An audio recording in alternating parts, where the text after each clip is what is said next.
Hi mga seswang! Welcome back to my YouTube channel! So ayun mga seswang, today is a very special day. Ayan, dahil ngayon mga ses is magbibigay tayo ng update sa aming bagong bahay na pinapagawa. So ayun, it's been 8 days mga seswang since the last time na nagbigay kami ng update sa inyo.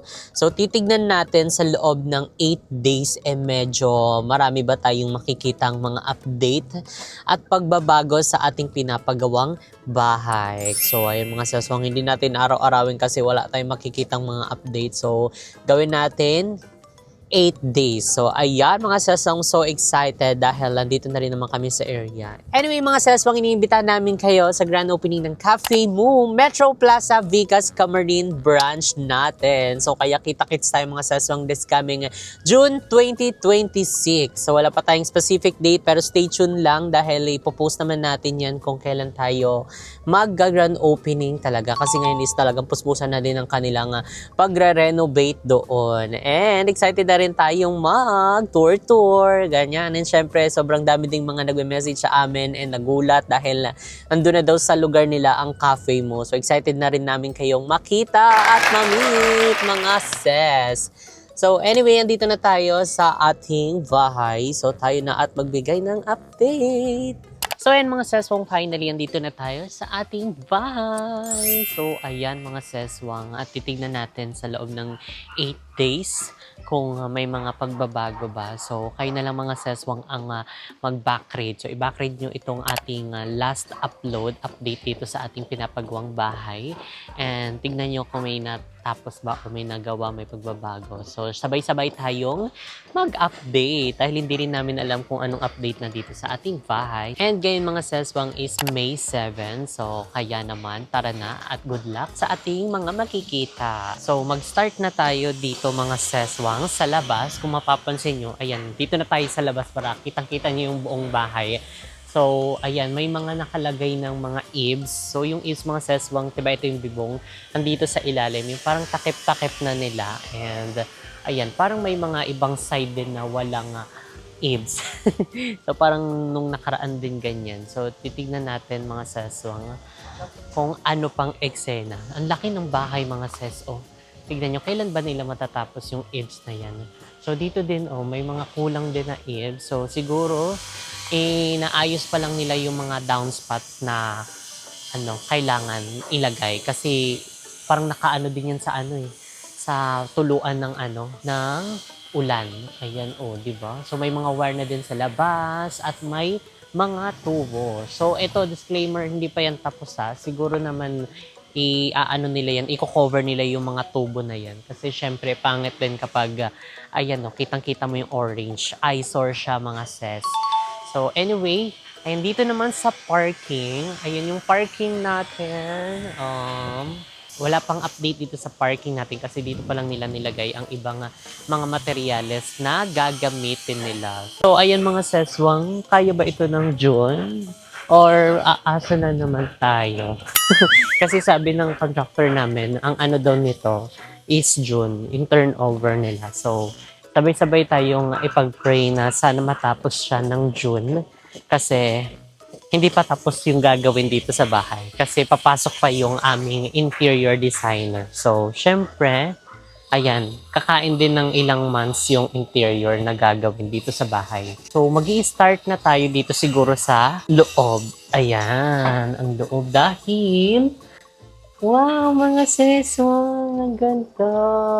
Meron ng tiles. So, yun, tignan nyo, meron ng tiles. Pasabog siya mga ses. Opa, halos na-cover na nila lahat ng tiles dito. And doon din mismo sa ating kitchen. Opa. Tapos dito lang sa pinaka-landing is naglalagay na din ng ibang klase ng tiles. So medyo parang brown-brown yung atake niya. Tapos naka-elevate siyang ganon. And syempre ang ating pool din. Ang update sa pool ay meron ng isda! Wow, naging fish pond po siya for today's video. Wow. Then, na rin nila, medyo napapakinis-kinis na nila. Nalagyan na ng semento yung bawat walling ng ating swimming pool and nabuhusan na din nila. Oh, 'di ba? Parang wala atang gumagawa ngayon dito sa pool namin. So, siguro tatanong na lang natin yan kung kailan sila magre-resume ng gawa dito sa ating pool. So, anyway, tingnan nyo, ano naman natin tong ating tiles dito. I-appreciate naman natin. Ang ganda niya. Lalo na namin na-imagine mga sis, pag natapos na to, talagang, ay, for the na talaga, higa-higa talaga dito. Kahit sa ang sulok ng bahay, higaan mo kasi talagang pinaghirapan mo yung pinagpawisan mo yan, di ba? Hindi ka aarte ng ganyan. So, dito din mga seswang ang ating CR is, ayan, tiles na po siyang lahat. As in, ang ano na lang dito kulang is yung bowl. Bakit may ganito? Oo nga, no? Ba't sinemento? Hindi ko alam kung para saan ang semento na yun. Or, ito lang yung nakasemento. Hindi tayo sure. Comment down below kung bakit kanyan.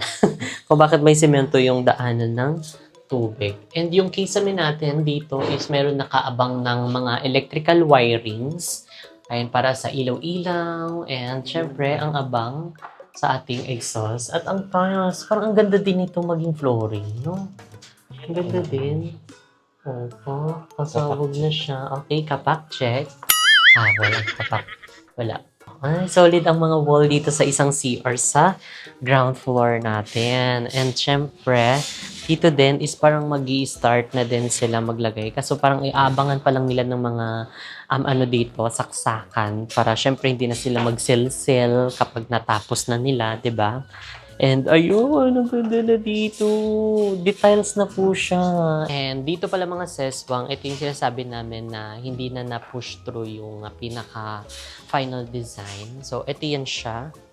Ayan, diba? So, kasi na daw to, medyo manifest na kung ipupush pa siya. So, hindi na lang namin din pinahabol kasi baka pa sila dyan. Kain pa sila ng ilang araw ng paggagawa. So, hindi tayo makakadaan dito mga sis, pero meron ng tiles. Wow! Ganda din ng tiles. For the na talaga siya. For the go na. Ayun. Diba? Pero hindi pa yan siya tapos kasi nilalagyan pa lang yun ng mga simento. So, ayun si Queen naglalagay ng simento.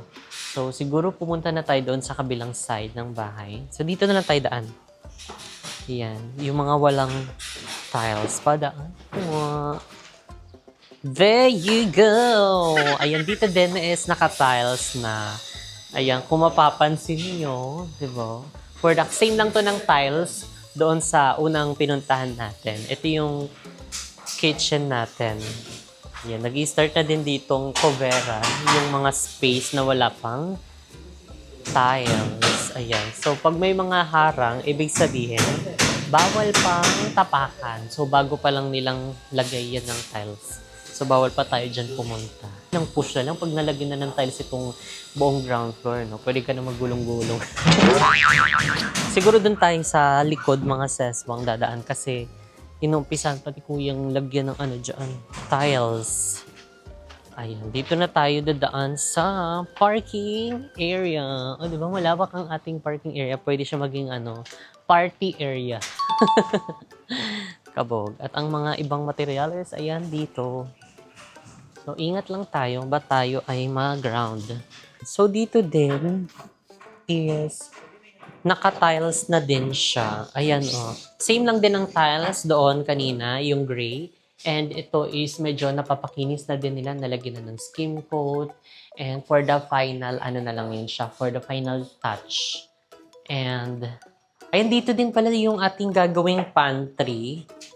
Nalagyan na din nila ng skim coat. Ayan, for the cover na ng skim coat. And final na mga seswang, itong isang room is gagawin na lang namin siyang pantry para meron tayong pantry. Kasi ang ating pantry ay maliit. So, dito na lang yan siya ilalagay. Diba? Para bongga na, meron tayong pantry sa loob, hindi dito sa labas. At para mas malawak nga naman yung dito, diba? Makita mo yung luwag. Kasi kapag marami nang masyadong dito, harang-harang ay parang nasa-suffocate na tayo. So, okay na din yun na meron siyang sariling room yung mga pagkain natin. And i-check natin yung isang CR. na ginawa before. Ay, ito. Oh, nalagyan na din siya ng mga tiles. For the tiles na din siya. Semento. So, dapat parang ganito, di ba? Naka-open. Hindi ko lang sure kung anong eksena nung nakalagay yung mismong semento. So, comment nyo nga down below kung para sa ano. And yung naman dito, kisame, is almost half na din yung natatakpan kasi nilalagyan na din nila ng electrical para sa gagawing ilaw, ganyan. And syempre yung ceiling natin. Pero syempre ceiling lang natin yan. Simple lang yung papalagay natin. Dito din is parang nakailang na din sila. Coat na din sila dito ng skim coat. Yan. For the final paint na lang talaga ito para pwede na tayong pirhan talaga. Ay, bakit ito hindi pa nila natatapos? Diba? So, bawat bawat area is meron pang mga kailangang i-polish. May mga kulang pa sila. Nandito pala mga seswang sa kitchen natin. Ayan, kung mapapansin nyo, ayan may mga ibang area na nakalawit yung electrical lang. Ayan, kasi nung nakaraan is nagsukan na sila para sa ating island. Diba? Kasi mag-vlog tayo, magko-cooking show tayo mga sis. So, kaya nagpalagay tayo ng mga pailaw-ilaw na ganyan. So, kaya ayan no, may mga ilulubog silang mga wirings kasi magpapalagay tayo ng TV. Hindi. Okay na lang, parang ilang side na lang ng bahay yung mga wala pang tiles. Parang ilan na lang yan? 1, 2, 3, 4, 5, 6. Tapos na yan ngayon. Bukas pagbalik natin, pwede na tayong tumapak doon. Diba? And dito pala mga sesong is merong sliding door na ilalagay. Ayan, dahil kasi dito din yung aming luto-luto, yung auxiliary kitchen. Ayun, tama ba yun? Kasi luto-luto din dito. And ang isa sa namin, baka yun nga, yung amoy, ganyan. So, okay ba na magpalagay ng dito, sliding door? Yung seamless lang. Kasi yung pinaka-final is sliding door talaga. So, comment down below kung okay ba yun. So, ayan mga seswang, dito na tayo sa ating second floor and dito is magbibigay na din tayo ng update. So, ito mga ses, final na to. Hindi na namin ipababago dahil, ayan, sabi ng contractor namin is for the privacy daw. So, late lang din nila na medyo malalaki yung na-render nilang design at sa amin approve. So, ito na lang daw. So, okay na din yan para static na rin siya for the static vibe. So, ayan, dito naman, sa room na ito is almost finished na. Ayan, may mga tiles na, may aircon, meron na din dito pang cove ko. Lalagyan na lang nila ng mga ilaw-ilaw. So, may mga nakaabang na rin namang mga wirings. Ayan, for the switches, meron na din. So, ilang mga switch din yung pinalagay namin dito kasi baka medyo marami-rami tayong ipapalagay. Baka maging entertainment room na lang siya. Charot lang. So, ayan. Syempre, ito din ang kulang for the installation ng window, glass. Ayan, dyan. And, for the CR naman, I think, for the na din talaga sila. Finish na. So, ayan. May mga na dito, tiles na din. Maglalagay na lang din talaga. Ay, wala nga siyang walang butas. Wala tong ilaw.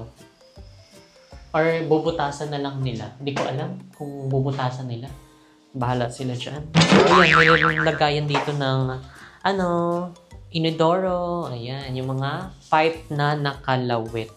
So, ito din, wala ding nakalagay na semento. Hindi ko alam kung anong purpose ng semento doon sa baba, sa CR. Kung para saan siya. So, ayan, for the installation na dito ng mga ng mga gamit. So, sisilip tayo dito sa isang CR. Dito din is almost finished na. Maglalagay na lang ng mga fixtures, mga ilaw. And meron na din tayo dito pang drainer ata yan. Yung para sa flooring, ilulubog nila. Tunog latang. So, ayan. Ito is okay na din to mga seswang. Hindi na namin papataasin. Meron namang ilalagay dyan takip. Dito may nakalawit na mga wiring. Diba? So, di tayo sure kung baka solo na nila yung paglagay ng bubutas na lang sila ng ganito susungkitin. So, hayaan mo na. Technique nila yan siya. So, ayan. Dito naman mga ses sa ating family area is almost finished na yung kanilang tile works. And meron na din dito nakaabang na mga wiring sa ating kisame.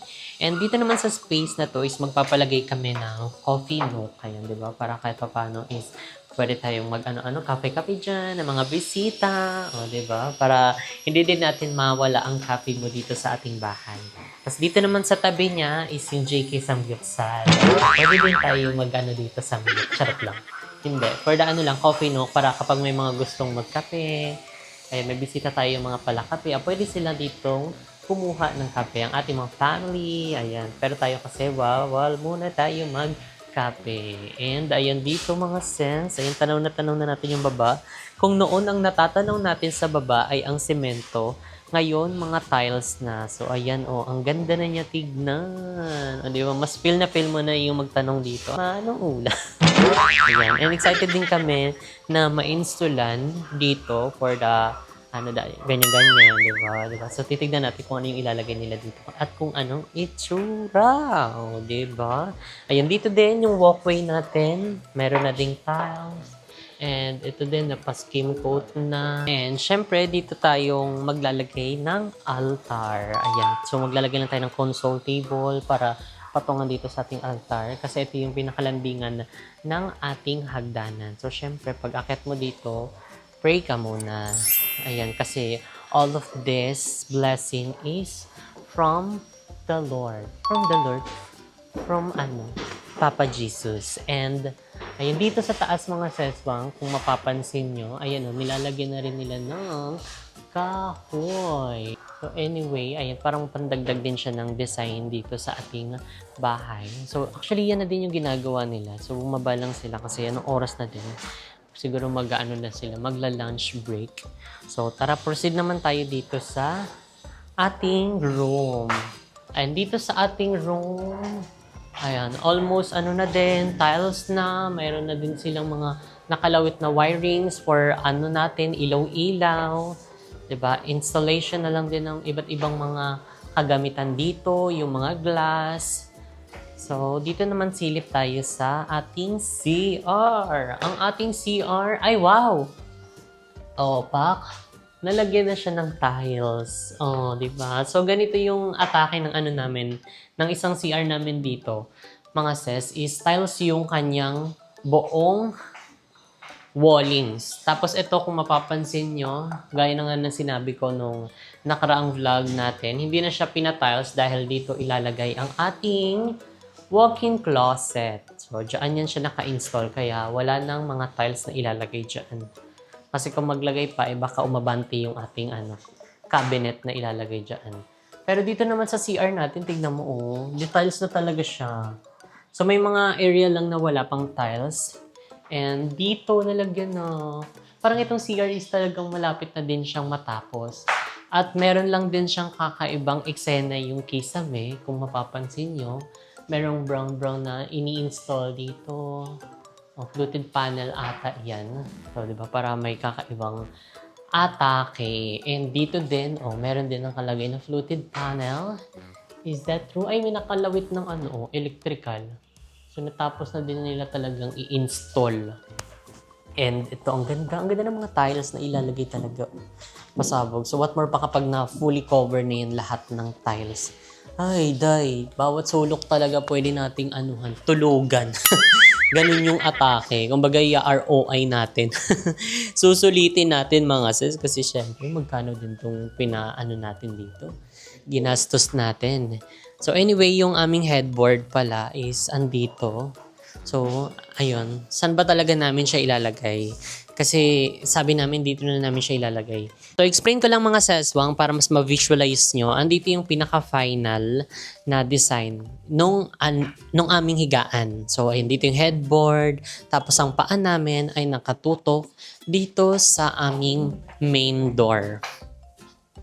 Ayan, nandito sa main door. So, syempre, bilang tayo ay may mga sinusunod, ayaw natin nakatapat sa pintuan. So, kaya naman pumasok sa aming choice is dito naman. So, tapat nga lang tayo dito. Pero okay lang. At least hindi tapat doon sa ating door. Pero may mga nag-comment na bawal daw headboard dito sa wall ng CR. So, Mali ba yun? Or comment down below kung masama ba yun? Or hindi naman. Charot-charot lang yun. Kung hindi na lang, wag na lang. Gawin na lang ulit nating CR to para wag na tayo matulog. CR na lang ulit to kung wala na tayong paglalagyan. Or pwede naman dito, nakatayo, headboard namin dito sa taas. 'Di ba? Paano yun? Saan na lang namin siya ilagay? Naguguluhan na din kami. So, basta na-excite na kami mga seswang sa ating final na design and final touch dito sa ating bagong bahay. Kasi malapit na, almost na mga seswang tayong matapos dito sa ating pinapagawang bahay. Kasi tingnan nyo naman yung mga pinakita ko sa inyo, onti na lang din naman yung mga i-install nila. And yung pool natin, di ko na kung parang medyo matagal-tagal pa ata yun. So, kaya ba yan siya ng June na matapos itong buong bahay namin at ma-i-ano sa amin, turnover. So, kayo na mag-assess mga sesang kung kaya yun siya ng June. So, parang ilang araw na nga din hindi daw pumapasok yung nasa pool. So, paano tayo matatapos ng June? Kami na lang dyan, magtapos, or wag na ipagawa yan. Diba, ibalik nyo na lang yung binayad namin dyan. Kami na lang mag-outing-outing. Diba? So, yun lang mga seswang, and abangan nyo pa ang ating mga update dito sa ating dream house. Ayan, dahil talagang unting-unting push na lang mga seswang, malapit na siyang matapos. And thank you Lord, and for this wonderful gift. It's a big blessing talaga siya, diba? Noon is nakatira lang tayo sa bahaing lugar na laging binabaha. Kung alam niyo yan, mga seswang, since day one na nakasupport sa amin, alam niyo kung saan tayo nanggaling. And ngayon is magpapagawa na tayo ng dream house natin.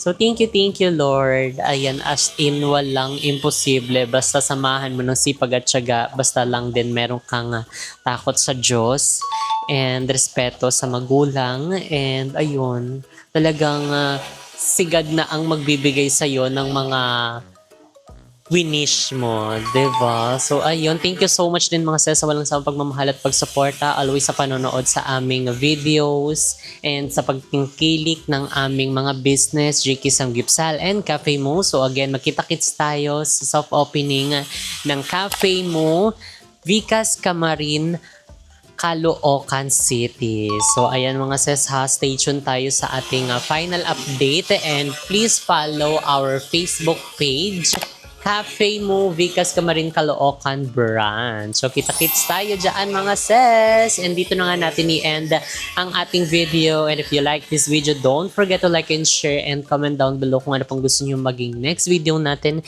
And don't forget to subscribe my YouTube channel, Jessica Absalon. And see you guys on our next video. Bye!